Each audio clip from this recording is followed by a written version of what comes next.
अगधमान श्रेष्ठ है। इसके बाद अपन नेक्स्ट पढ़ते हैं सिद्धि स्थान का पहला चैप्टर।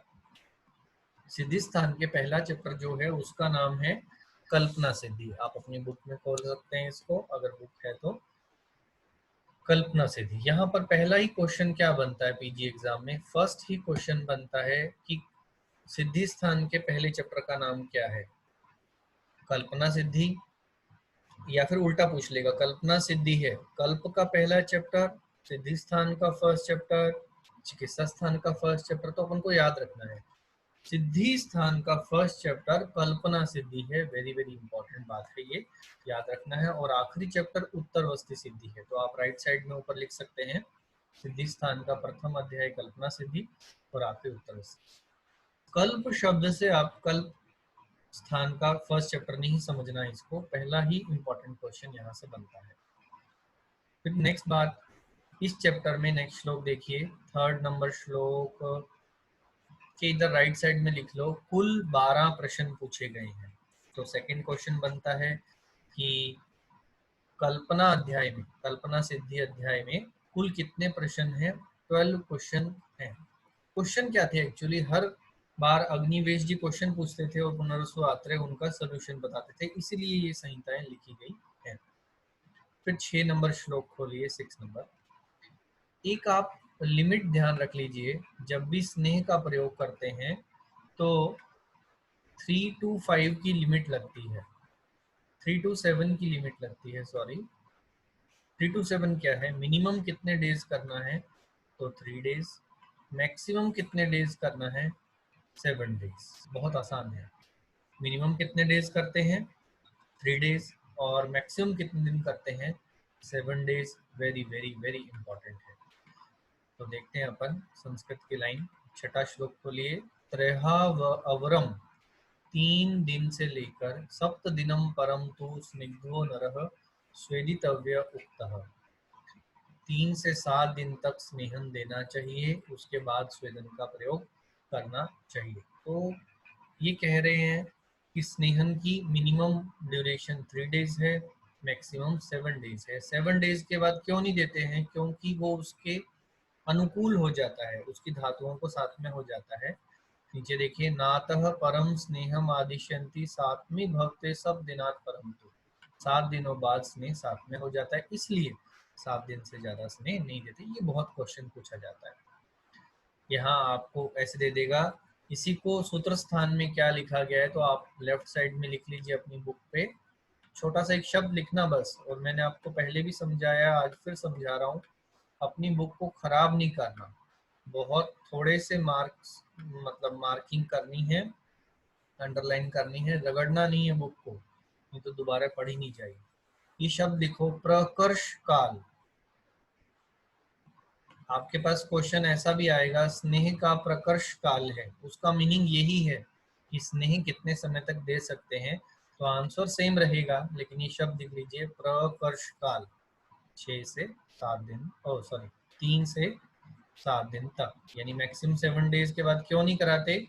तो आपसे कभी भी कोई पूछे प्रैक्टिकल में या वैसे भी, तो स्नेह 7 में हो जाता है, ये आंसर देना है। 7 नंबर श्लोक देखिए, स्नेहो अनिलम हंति मृदु करोति देहम मलानाम विनिहंति संगम। ये लाइन याद ही कर लेनी चाहिए। स्नेह कैसे कैसे काम करता है, तो फर्स्ट जो इसका पॉइंट है वो बता रहा है कि स्नेहो अनिलम हंति, तो ये फर्स्ट बात है इसकी। सेकंड जो है वो ये बता रहा है मृदु करोति देहम, तो ये सेकंड इसकी इंपॉर्टेंस है। थर्ड इंपॉर्टेंस है मलानाम विनिहंति संगम, मलों की रुकावट को, संग यानी रुकावट होता है, इनको दूर करता है। तो कौन कौन से काम है, वात को हरता है, देह को मृदु करता है और मलों के संग को हटाता है।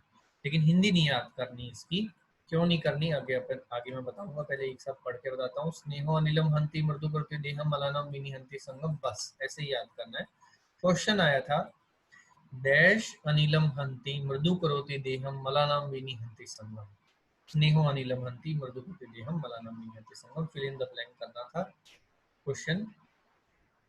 जब कभी क्वेश्चन आपके पास स्नेह की कार्मुकता का आए, जो फाइनल ईयर के स्टूडेंट्स हैं उनके लिए, तो आपको यहाँ पर जो कार्मुकता में यही श्लोक की लाइन लिखनी है, स्नेहो अनिलम हंति मृदुपति देहम मलालम विनिहंति सम। स्नेहन के बाद स्वेदन करवाते हैं, ये बात को आप याद कर लीजिए, हमेशा स्वेदन स्नेहन के बाद ही कराया जाता है।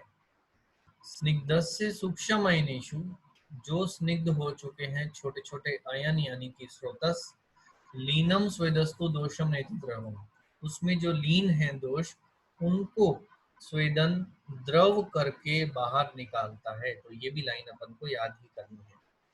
स्वेदन कैसे काम करता है, स्निग्धस्य सूक्ष्म अयनेषु लीनम, ये वेरी इंपॉर्टेंट शब्द है, लीन दोषों को पिघलाकर नयति द्रवत्वम, लीन दोषों को पिघलाकर शरीर से कौन बाहर निकालता है, स्वेदन। लेकिन संस्कृत की लाइन याद करनी है, क्वेश्चन आएगा।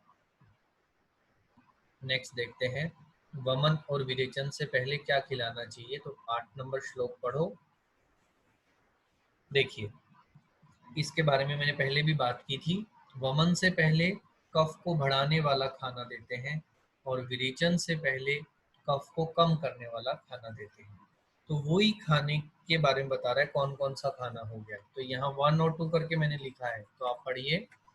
ग्राम्य ओदक आनूप रसे समासे, ग्राम्य ओदक और आनूप जो भी पशु पक्षी हैं उनका मांस रस, पायसा यानी दूध के साथ, ये देना चाहिए वमन से पहले। च वम्य, नीचे देखते हैं सेकंड नंबर, विरेचन से पहले क्या देना है, रसेस तथा जांगल जे, जांगल जो पशु पक्षी हैं उनका मांस, सयूष यूष के साथ, स्निग्धे कफ अवृद्धि करे, कफ को बढ़ाने वाला नहीं होना चाहिए।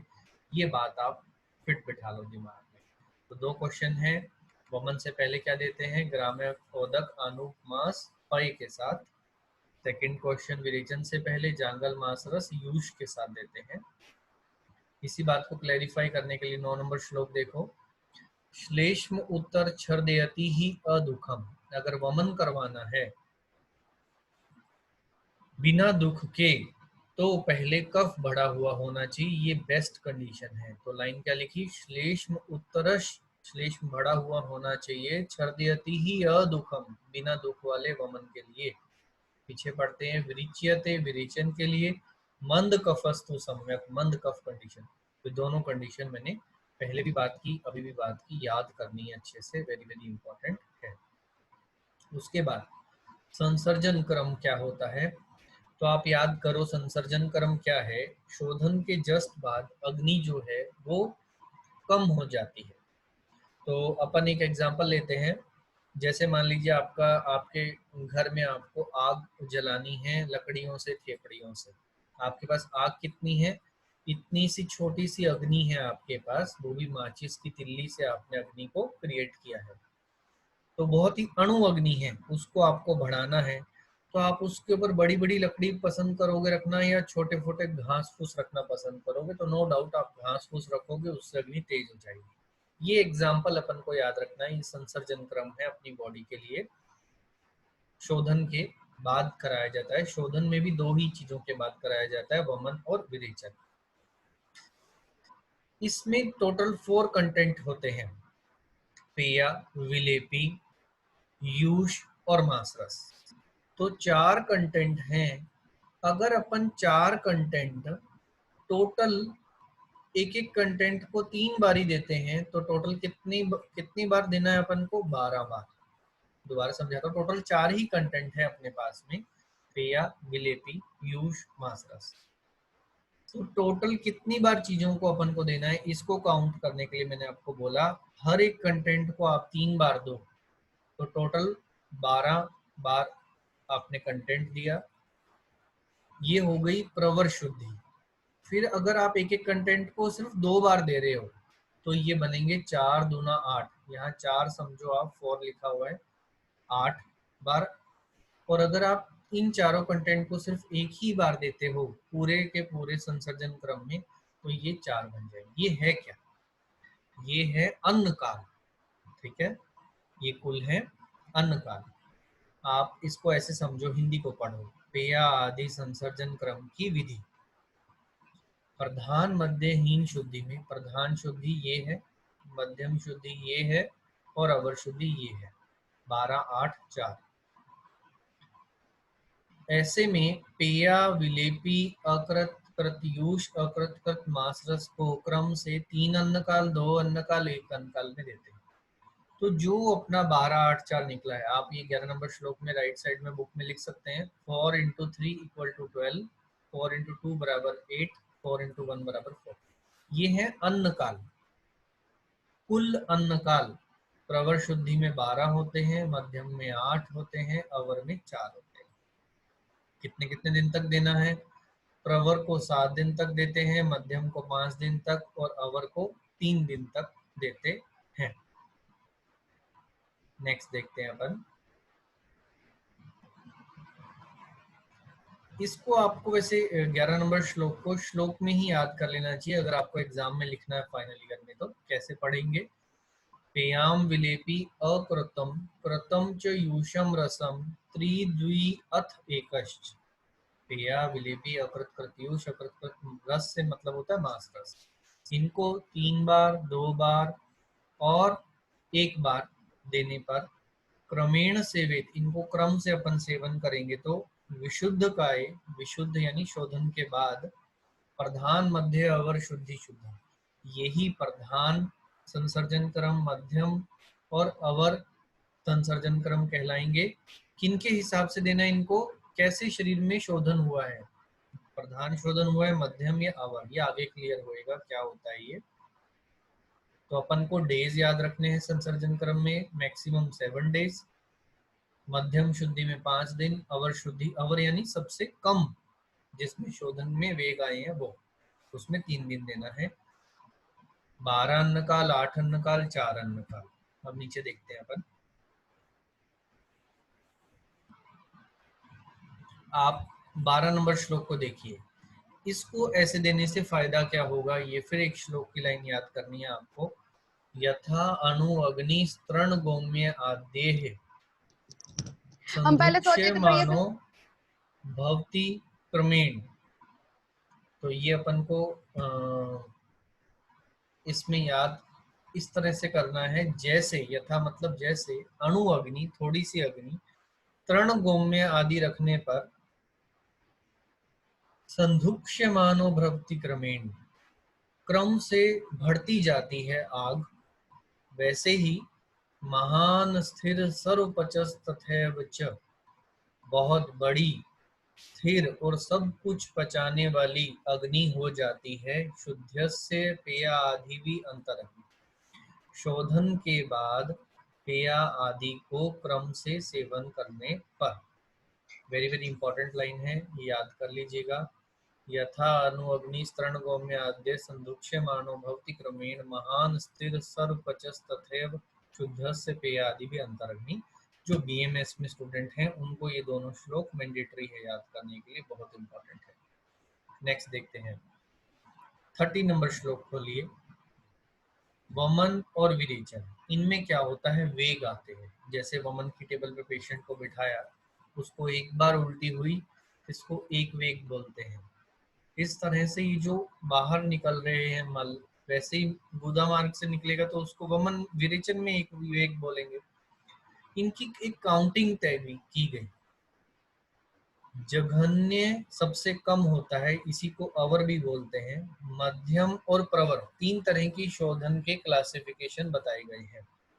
जघन्य शब्द को याद रखिएगा, जघन्य यानी सबसे कम यानी अवर। मध्यम और प्रवर शुद्धि में वमन में कितने कितने वेग आते हैं, तू वेगा चत्वार इष्टा वमने षड अष्टव, हिंदी में याद रखने हैं 4, 6, 8 वेग अवर, मध्यम और प्रवर शुद्धि के अंदर आते हैं। नीचे देखते हैं, दशेव ते द्वि त्रिगुणा, 10, 20, 30 वेग विरेके प्रस्थ तथा द्वि त्रि चतुर्गुणा। जो विरेचन है उसमें 10, 20, 30 वेग आते हैं और विरेचन में ही 2, 3, 4 प्रस्थ मान आता है। मान यानी कि वेट आता है, मल जो शरीर से बाहर निकलता है उसका। पित्तांतम इष्टम वमनम, वमन के लिए सबसे बेस्ट क्या है, उसका अंत पित्त से हो। तो कभी आपसे कोई पूछे सबसे बढ़िया वमन कौन है, तो पित्तांत वमन सबसे बढ़िया है, सम्यक वमन का लक्षण है। और कफांतम च विरेकमाहु, और कफांत जो है वो विरेचन का बेस्ट हिस्सा है, बेस्ट पार्ट है। द्वित्राण स विटकान नियह वेगानमयम विरेके वमने तु पीपम। ये कह रहा है विरेचन में स्टार्टिंग में आपको 2 या 3 वेग छोड़ देने चाहिए, उनको काउंट नहीं करना चाहिए, वो उसमें समझना चाहिए मल ही निकला है, दोष नहीं निकले हैं। और वमन में जितना आपने पिलाया था मटेरियल पहले वो निकलने दो, उसको काउंट मत करो। तो विरेचन में किसको काउंट नहीं करते, ये इंपॉर्टेंट क्वेश्चन है, 2 या 3 वेगों को। और वमन में जो आपने औषध पिलाई थी उसको निकलने तक आप इसको काउंट नहीं करते। इस सारे मटेरियल को अपन बहुत ही इजी वे में समझेंगे, ध्यान से समझ लेना, आपको ये नेक्स्ट टाइम में कभी भी इसको कंफ्यूजन नहीं होगा। राइट साइड में आप देखो पेज में लिखा हुआ है शब्द वेगिकी। ये थोड़ा इसको और ठीक कर देते हैं, अब दिख रहा है आपको राइट साइड में। अपने बुक में आप लिख सकते हैं ये शब्द वेगिकी, ये लिखा है माणिकी, और ये लिखा है लैंगिकी, ये लिखा है आंतिकी। ये इस तरह से क्वेश्चन पूछे जाते हैं। वेगिकी मतलब वमन के वेग कितने हैं। अब आप ऊपर जो है अपन देखेंगे इसको, माणिकी मतलब वमन का और विरेचन का वेट कितना निकला, मल का वेट कितना निकला। लैंगिकी मतलब सम्यक लक्षण क्या है इनके, वो अपन आगे पढ़ेंगे। आंतिकी मतलब इनके एंड रिजल्ट में क्या है, तो आप बोलोगे पित्तांत तो वमन होना चाहिए और विरेचन में कफांत विरेचन होना चाहिए। आपको वमन में कफ निकालना था, कफ सारा का सारा निकल गया शरीर से, अब क्या निकलना शुरू हो गया, पित्त निकलना शुरू हो गया, इसलिए पित्तांत जहां भी वमन होता है वहीं की वहीं उसे रोक देते हैं, इसको सम्यक वमन समझते हैं। ऐसे ही विरेचन में अगर कफ निकलने लग जाए, गुदा से चिपचिपा महसूस होने लग जाए उसे गुदा में, तो अपन उसको बंद कर देने की कोशिश करते हैं। अब वेगिकी आप याद कैसे करोगे, एग्जाम में हमेशा यही शब्द आते हैं, वेगिकी, माणिकी, आंतिक, अब आपको समझ आ जाएंगे ये शब्द। तो याद कैसे करने, अब मुद्दे की बात सुनो। अवर मध्यम परवर शुद्धि वमन विरेचन, सीधा याद करना आपको, 4 6 8, और विरेचन में 10 20 30, 4 6 8 10 20 30। अब माणिकी की बात सुनो आप, माणिकी जो है वो अपन सिर्फ और सिर्फ विरेचन की याद कर रहे हैं। 2 के बाद काउंटिंग याद करनी है, 2 के बाद 3 आता है, 3 के बाद 4 आता है, तो 2 3 4 ये प्रस्थ में है। इतने सारे मैंने आपको मान याद कराए हैं पहले, वो सब इसमें काम आएंगे। प्रस्थ में 16 पल 64 तोले होते हैं, प्रस्थ प्रस्थ। तो विरेचन की क्या माणिकी हुई, 2 3 4 प्रस्थ। वमन की माणिकी के लिए आप विरेचन की माणिकी को हाफ कर देना है आपको। हाफ, 2 का आधा कितना होता है, 1, 3 का आधा कितना होता है, 1.5, और 4 का आधा कितना होता है, 2। अब बहुत सारे स्टूडेंट को लगेगा कि इसको तो अपन ऐसे ही याद कर लेंगे, जिसको श्लोक याद होता है वो बहुत अच्छी बात है, 4 लाइन का श्लोक याद कर सकता है, लेकिन हिंदी में आप सीधा मत याद करना, इसी तरह से याद करना, आपका क्वेश्चन कभी गलत नहीं होगा। आपको अभी पढ़ने के बाद लगेगा याद हो जाएगा, लेकिन बाद में जब एक साथ सारी काउंटिंग आएंगी तब याद करना बहुत मुश्किल हो जाएगा, क्वेश्चन करना बहुत मुश्किल हो जाएगा। और आंतकी में देखिए, वमन में पित्तांत और विरेचन में कफांत जो है विरेचन, वो बेस्ट रहता है।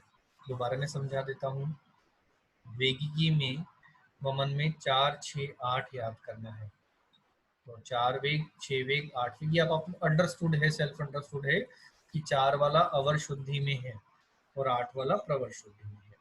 विरेचन में 10 20 30 एक लाइन याद करनी है। माणिकी अपन विरेचन की याद कर रहे हैं, ये याद रखिएगा, वो ज्यादा है वेग में भी मान में भी, इसलिए 2 3 4 इस तरह से याद कर लेना। उसको जस्ट हाफ करना है वमन में, 1 1.5 2 प्रस्थ। देखिए बहुत बार मेरा क्वेश्चन गलत हुआ है, बहुत सारे स्टूडेंट का गलत हो जाता है, फिर ये जाके चीजें मैंने निकाली हैं, ये इसको जस्ट हाफ है पीछे, आप ध्यान से देखेंगे, इसको एज इट इज याद कर लीजिएगा, क्वेश्चन आपका गलत नहीं होगा। फिर अपन आगे चलते हैं। तो ये वेगिकी, माणिकी, लैंगिकी, आंतकी, सब के सब वेरी वेरी इंपॉर्टेंट। लैंगिकी अभी अपन पढ़ेंगे। लैंगिक लिंग यानी कि लक्षण। लक्षण में आप देखिए, सबसे पहले वमन का सम्यक लक्षण बता रहा है। श्लोक कैसे पढ़ना है मैं पढ़ के बताता हूँ आपको। प्रमाथ कफ पित्तम अथ अनिलश्च यस्य इति सम्यक वमितः स इष्ट हत पार्श्व मूर्धे इंद्रिय मार्ग शुद्धो तथा लघुत्वे अपि च लक्ष्यमाण। मतलब क्रम से कफ पित्त वात निकलता है। इसको आप हिंदी में याद करें तो हिंदी में याद कर लीजिएगा, श्लोक याद करेंगे तो बहुत ही अच्छा रहेगा आपके लिए। क्रम से पहले कफ आता है बाहर शरीर में, फिर पित्त, फिर वात आता है। और नीचे देखिए आप, वमन के बाद ऐसे याद कर लेना कि मैंने बताया था इस एरिया में, यानी जो आपके छाती का एरिया है और ऊर्ध्व भाग है, यहाँ पर हल्कापन आ जाता है। तो इसकी संस्कृत क्या होगी? हत पार्श्व मूर्ध इंद्रिय मार्ग शुद्धौ, ये सब चीजें शुद्ध हो जाती है। तथा लघुत्वे अपि च लक्ष्यमाने, और लघुता आ जाती है इन सब के अंदर। बहुत अच्छी, बहुत इंपॉर्टेंट है ये। एग्जाम पॉइंट ऑफ व्यू से बहुत बार ये क्वेश्चन आता है। नीचे वाली लाइन दे देते हैं। और कैसे क्वेश्चन बन सकता है? ऐसे पूछते हैं, वमन में दोषों का क्रम बताओ। पहले कफ, फिर पित्त, फिर वात, या फिर पहले पित्त, फिर कफ, फिर वात। इसलिए आप अगर मतलब अच्छी प्रिपरेशन करना चाहते हैं ना, तो इस इन सभी को, यानी सम्यक लक्षण, अयोग, अति को, अतियोग को, वमन, विरेचन के अभी की अभी याद कर देना इस चैप्टर के साथ ही। ये आगे आपको कभी तंग नहीं करेंगे, नहीं तो बार बार कंफ्यूजन पैदा करेंगे। इसी वमन में अपन को नेक्स्ट श्लोक याद करना है, दुष्छर्दिते यानी कि अयोग का। वमन के अयोग में स्किन के लक्षण आते हैं। सफोट, कोठ, कंडु, हत, ख, हृदय और स्रोतों में अविशुद्धि, शुद्धि ढंग से नहीं होती है। गुरु गात्रता च, तो लाइन याद करनी है। दुष्छर्दिते सफोट कोठ कंडु हत क विशुद्धि गुरु गात्रता च। ये शब्द पढ़ना थोड़ा ध्यान से। हत ख अविशुद्धि गुरु गात्रता च। गुरु गात्रता यानी गात्र यानी कि अंग, इनमें गुरुता आ जाती है। अब इसके अतियोग के लक्षण क्या लिखे हैं? तृण मोह मूर्छा, तृष्णा हो जाती है, मोह और मूर्छा आ जाती है। अनिल कोप, वात का प्रकोप हो जाता है। निद्रा बल आदि हानि, निद्रा और बल की हानि होती है। वमने अतिचशा, वमन के अतियोग में। अब तीनों को एक साथ याद करने की कोशिश करनी है। मैं पढ़ के बताता हूँ किस तरह पढ़ना है। क्रमात् कफ पित्तम अथन लश्च, 17 नंबर श्लोक देख लीजिए। क्रमात् कफ पित्तम अथन लश्च यस्य इति सम्यक् वमितः स इष्ट हत पार्श्व मूर्धेन्द्रिय मार्ग शुद्धौ तथा लघुत्वे अपि च लक्ष्यमाणे। दुष्छर्दिते सफोट कोठ कंडु हत क विशुद्धि गुरु गात्रता च। तृण मोह मूर्छा अनिल कोप निद्रा बल आदि वमने अतिचशा। अगर आपको बढ़िया एग्जाम क्लियर करने हैं आगे पीजी के अंदर या जॉब के अंदर आपको, तो आप श्लोक से बच नहीं सकते हो। बहुत सारे स्टूडेंट को यहाँ लगेगा कि श्लोक याद नहीं होते हैं, तो आपको सारे श्लोक नहीं करने हैं, बहुत ही सिलेक्टेड श्लोक याद करने हैं। उन सिलेक्टेड श्लोक में ये है, इनके बिना आपका काम नहीं चलेगा। क्योंकि क्वेश्चन देखिए कैसे आते हैं। आगे अपन पहले विरेचन का पढ़ लेते हैं, फिर देखते हैं। विरेचन का सम्यक योग। स्रोतो विशुद्धि इंद्रिय संप्रसादो, स्रोतस का शोधन हो जाता है, इंद्रियों में प्रसादन महसूस होता है। इंद्रिय संप्रसादो। लघुत्वम ऊर्जो अग्निर अनआम्यत्वम च, ये शब्द पढ़ना। लघुता आती है, ऊर्जावान लगता है, अग्नि में अनआम्य हो जाता है, यानी कि अग्नि जो है किसी भी रोग से या फिर किसी भी तरह से ग्रसित नहीं रहती है किसी भी चीज से। प्राप्तिश्च विट पित्त कफ अनिला नाम, यहाँ पर क्रम देखिए दोषों का क्या है। पहले विट निकल रहा है, फिर पित्त निकल रहा है, फिर कफ, फिर वात। हिंदी में ये याद नहीं होंगे। सम्यक विरिक्तस्य भवित कर्मे, ये सम्यक विरेचन का क्रम है। तो वमन का क्रम पूछा जाता है तो कफ पित्त वात है। वो आपको श्लोक में याद करना है। क्रमेण कफ पित्तम अथ नीलश्च। और यहाँ भी आपको श्लोक की लाइन तुरंत याद आ जाएगी जब भी सीक्वेंस पूछेंगे। प्राप्तिश्च विट पित्त कफ अनिलाना। पूरा श्लोक में पढ़ रहा हूँ। स्रोतो विशुद्धि इंद्र संप्रसादो लघुत्तम ऊर्जो अग्निरन्नमित्तम प्राप्तिश्च विट पित्त कफ अनिलानाम सम्यक विरक्तस्य भवेत् क्रमेण। Very very important. यहाँ साइडों में बहुत कुछ लिखा होगा सुश्रुत का या क्या, अभी आप मत याद करना, पहले सिर्फ चरक का याद करना पहली बार में। विरेचन के अयोग का लक्षण क्या होगा? विरेचन पित्त दोष पे काम कर रहा है। आपने पहले भी पढ़ा कि पित्त को हरने के लिए श्रेष्ठ है विरेचन, कफ को हरने के लिए वमन। मान लो वो काम हो नहीं पाया जो आप करना चाह रहे थे, उसका अयोग हो गया, तो क्या होगी प्रॉब्लम? पित्त और कफ के बढ़े होने के लक्षण आपको मिलेंगे। वैसे तो त्रिदोष ही बढ़ते हैं, लेकिन जो डोमिनेंसी वाले लक्षण मिलेंगे वो आपको कफ वाले और पित्त वाले मिलेंगे, पढ़ते हैं। स्यात् श्लेष्म पित्त अनिल संप्रकोपः। कफ पित्त और वात का प्रकोप हो जाता है। साधस तथा अग्निर्गुरुता, अग्नि साध हो जाता है, अग्नि मंद हो जाती है, गुरुता आ जाती है शरीर में।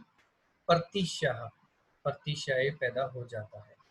तंद्रा तथा छर्दीद अरोचकश्च वात अनुलोम्यम न च दुर्विवेक्ते। तंद्रा और छर्दी पैदा होती है, वमन आता है, अरुचि पैदा हो जाती है। अब आप करा क्या रहे थे? देखो, विरेचन हो क्या रहा है? छर्दी।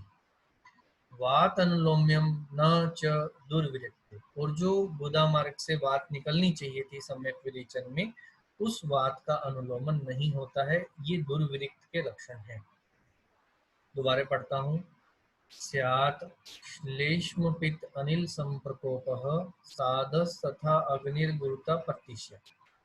तंद्रा तथा छर्दी अरोचकश्च वात अनुलोम्यम न च दुर्वृक्ते। अब विरेचन का आदि योग पढ़ते हैं अपन। लक्षण देखिए, संस्कृत में 19 नंबर श्लोक है। कफास्त्र पित्तशय। अस्त्र मतलब रक्त होता है। कफ, रक्त और पित्त। अब मान लो विरेचन बार बार जाए जा रहा है, पेशेंट जाए जा रहा है, तो क्या हालत होगी ये आप अपने मन में सोचना कि उसके शरीर में वहाँ ब्लीडिंग चालू हो जाएगी, पित्त भी ज़्यादा निकल जाएगा शरीर से, कफ भी ज़्यादा निकल जाएगा, और उसको सारी बॉडी में पेन होने लग जाएगा। हो सकता है वो पागल भी हो जाए। इस तरह से आप दिमाग में बना के फिर श्लोक को पढ़ना। कफास्त्र पित्त शय अनिल शयजा अनिल उत्था, यानी कि कफ, रक्त और पित्त के क्षय होने पे वात बढ़ जाता है। सुप्ति अंग मर्द, वो वात क्या क्या प्रॉब्लम पैदा कर रहा है? सुप्ति यानी सूनापन पैदा कर रहा है शरीर में, अंग मर्द पैदा कर रहा है। क्लम वेपन आद्या, जहाँ विसर्ग होती है पीछे दो डॉट होते हैं, वह अह ह का साउंड बोलते हैं, आद्या। ठीक है। क्लम होती है बिना श्रम के थकावट। कोई भी आपने काम नहीं किया फिर भी थक रहे हो। ज्यादातर स्टूडेंट होते हैं ना कि हम तो थक गए हैं, बिना काम के ही थक रहे हैं, तो ये क्या है? ये क्लम कहलाता है। वेपन क्या होते हैं? ट्रेमर्स आना, ये वेपन है। निद्रा बल अभाव तम प्रवेशा, निद्रा और बल चली जाते हैं इसमें। तम में प्रवेश, आंखों के आगे अंधेरा आ जाता है। स उन्माद हिक्का च विरेचिते अति, उन्माद और हिक्का पैदा होता है विरेचन के अति योग में। अब मैं दोनों के आपको क्वेश्चन समझाता हूँ। पहले इस श्लोक को पूरा पढ़ देता हूँ दोबारा, कैसे याद करना है। तीनों विरेचन के एक साथ तीनों याद करने हैं। स्रोतो विशुद्धि इंद्रिय संप्रसादो लघुत्तम ऊर्जो अग्निरन्नमृतम प्राप्तिश्च विटपित कफ अनिलानाम सम्यक विरक्तस्य भवेत् कर्मे। स्यात् श्लेष्म पित्त अनिल संप्रकोपः साधस तथा अग्निर्गुरुता प्रतिशः तंद्रा तथा छर्दी रोचकश्च वात अनुलोम्यम न च दुर्विरक्ति। कफास्त्र पित्त अनिल उत्था सुप्त्य अंगमर्द क्लम वेपनाद्यः निद्रा भला मावतम प्रवेशः स उन्माद हिक्का च विरेचिते। मैं क्यों बोल रहा हूँ श्लोक याद करने के लिए, अब आपको क्वेश्चन बताता हूँ किस तरह से एग्जाम में आ चुके हैं या आते हैं। आपसे पूछेगा हिक्का होता है, वमन का अतियोग, विरेचन का, बस्ती का, किसका होता है? तो आपके दिमाग में सीधा एक टुकड़ा अगर श्लोक याद किया होगा तो आ जाएगा स उन्माद हिक्का च विरेचिते अति। आखिरी लाइन आपको याद आ जाएगी, स उन्माद हिक्का च विरेचिते अति, तो आपका आंसर सिंपली निकल जाएगा। अगर क्वेश्चन आता है तम प्रवेश, आंख के आगे तम आ रहा है, ये किसका अतियोग है? ये विरेचन में है। अगर आपसे पूछ रहा है कि वात का प्रकोप हो रहा है और निद्रा बल आदि की हानि हो रही है, वात प्रकोप और निद्रा बल आदि की हानि होना वमन का अतियोग है। देखो विरेचन के अतियोग में ऐसी सी लाइन है, सेम टू सेम लाइन है, निद्रा बल अभाव, लेकिन साथ में कहीं वात का वर्णन है नहीं है कि वात प्रकोपित हो जाती है। हाँ, वात प्रकोपित यहाँ पर कैसे लिखा है कि कफ रक्त पित्त के क्षय से वात कोपित हो रही है, तब विरेचन का अतियोग चला जाएगा लाइन में। और अगर आपको लाइन ऐसे दे दी कि अनिल प्रकोप है और साथ में निद्रा और बल का भी अभाव हो रहा है, तो ये वमन का, तो इतना ज्यादा कंफ्यूजन हो जाएगा, आपको समझ नहीं आ पाएगा किसका कौन सा है। हिंदी में याद करोगे तो, लेकिन संस्कृत में आप सेकंड्स में पकड़ लोगे। लेकिन हाँ, संस्कृत याद करनी आसान नहीं है, लेकिन आपको फ्रूटफुल रिजल्ट बाद में देने वाली है ये, इसलिए मैं आपको रिकमेंड करूंगा आप इन 6 की 6 लाइनों को अच्छे से याद कर लेना। टाइम लगेगा। एक क्वेश्चन पूछा हुआ है, प्रतिशय है, वमन का अतियोग,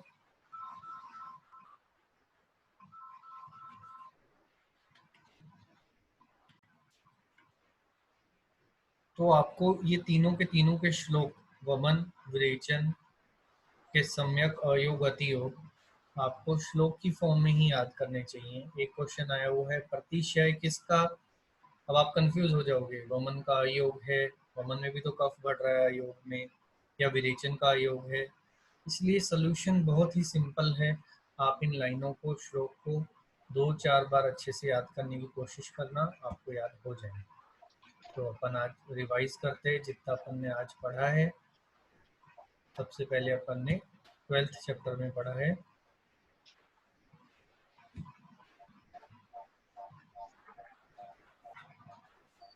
कल्प स्थान का। 12वें चैप्टर में अपन मान प्रकरण पढ़ रहे थे। मान प्रकरण में अपन ने ये एक ट्रिक याद की थी शुरू के मान याद करने के लिए, उसके बाद के मान अपन ने आज पढ़े हैं। फिर अपन ने षाडंगर के मान के लिए ट्रिक याद की है, माशा का पंजलि प्रसाद। इनकी क्या स्पेशलिटी थी, ये 4-4 करके बताए गए हैं, 4-4 गुना है आपस में ये।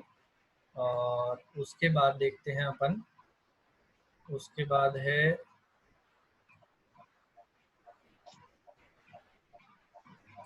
द्विगुण की परिभाषा, दो गुना अपन को क्या लेना चाहिए, मैंने आपको बताया जो भी गीली मेडिसिन है, आद्र औषधि है, वो हमेशा डबल लेनी चाहिए। ये इंपॉर्टेंट क्वेश्चन है, बहुत बार आता है। लेकिन किस में नहीं लेना चाहिए, अगर तुला है और पल है तो वो सम भाग में ही लेनी चाहिए, जितनी बताई है उतनी ही। तो उसके बाद देखते हैं स्नेह पाक की बात हुई, तो इसमें कल्प होता है, स्नेह होता है, क्वाथ होता है। और कल को देख के अपन बताते हैं, अगर वो निर्यास जैसा है तो मृदु, हलवे जैसा, संयाव जैसा है, या दरबी विमुंचती, दरबी को वो छोड़ देता है, तो मध्यम पाक। और उस कल की अगर अपन वर्ती बनाते हैं और वो वर्ती टूट रही है अगर बार बार, तो समझिए आप ये खर पाक हो गया है। फिर नेक्स्ट देखते हैं अपन नीचे, तो 2 तरह के मान में मागध मान बेस्ट है, श्रेष्ठ है। फिर अपन ने नेक्स्ट चैप्टर पढ़ा, वो था सिद्धि स्थान का फर्स्ट चैप्टर, उसका नाम ही सबसे इम्पोर्टेंट है, नाम से ही पहला क्वेश्चन आता है, कल्पना सिद्धि। कौन सा चैप्टर है? कल्पना सिद्धि सिद्धि स्थान का पहला चैप्टर है, ना कि कल्प का। और आखिरी चैप्टर का भी नाम याद रखना है। कुल इसमें 12 क्वेश्चन पूछे गए हैं। 12 क्वेश्चन में अपन ने देखना है किसने कितने से कितने दिन देना है, 3 से 7 दिन देना है। उसके बाद वो 7 में हो जाता है। स्नेह की कार्मुकता कैसी है, स्वेदन की कार्मुकता कैसी है, दोनों लाइनें अच्छे से याद करनी है। वमन से पहले कफ को बढ़ाने वाला आहार, लेकिन वो कैसा होना चाहिए, वो ग्राम्य उदक अनुप्रस वाला होना चाहिए, यही वमन की बेस्ट कंडीशन है कि कफ बढ़ा हुआ होना चाहिए। विरेचन में कफ को कम करने वाले, वो जांगल, मासरस और यूश हो गए, ये क्वेश्चन पूछे जाते हैं एग्जाम में।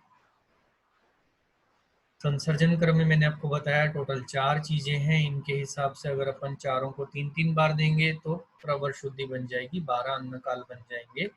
अगर अपन इनको 2-2 बार देंगे तो 8 अन्न काल, 1-1 बार देंगे तो 4 अन्न काल, और ये 7 दिन, 5 दिन और 3 दिन चलता है। और ये बात याद रखिएगा, ये केवल वमन और विरेचन के बाद ही होता है, बाकी किसी भी संशोधन में संसर्जन क्रम को फॉलो नहीं करते।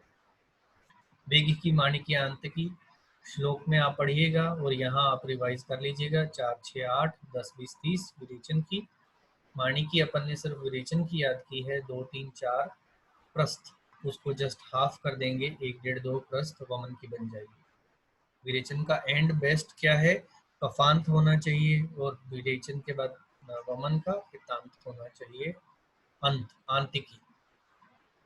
उसके बाद अपन ने देखा कि वमन और विरेचन, इनके सम्यक लैंगिकी क्या है, यानी सम्यक लक्षण क्या है।